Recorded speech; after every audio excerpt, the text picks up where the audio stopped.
اعوذ باللہ من الشیطان الرجیم بسم اللہ الرحمن الرحیم السلام علیکم ورحمۃ اللہ وبرکاتہ۔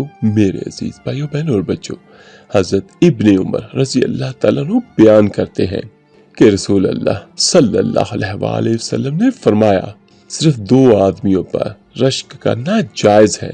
ایک وہ آدمی جسے اللہ نے قرآن کا علم عطا کیا ہو اور وہ دن رات اس کی تلاوت و عمل کا اہتمام کرتا ہو، اور ایک وہ آدمی جسے اللہ تعالیٰ نے مال و دولت عطا کیا ہو اور وہ دن رات اس میں سے خرچ کرتا ہو۔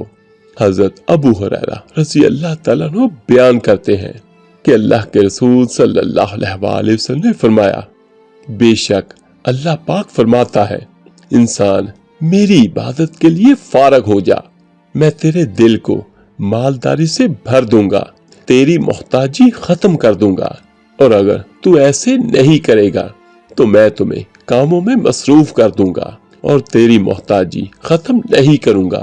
حضرت ابو موسیٰ اشعری رضی اللہ تعالیٰ عنہ بیان کرتے ہیں کہ اللہ کے رسول صلی اللہ علیہ وآلہ وسلم نے فرمایا، جس نے دنیا کو پسند کیا اس نے آخرت کا نقصان کیا، اور جس نے آخرت کو پسند کیا تو اس نے دنیا کو نقصان پہنچایا۔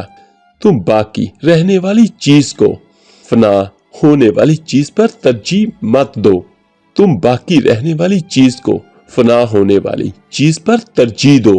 حضرت عبداللہ بن مسعود رضی اللہ تعالیٰ عنہ کہتے ہیں کہ اللہ کے رسول صلی اللہ علیہ وآلہ وسلم نے ارشاد فرمایا، کیا میں تمہیں ایسے لوگوں کی خبر نہ دوں جو جہنم کی آگ پر یا جہنم کی آگ ان پر حرام ہے۔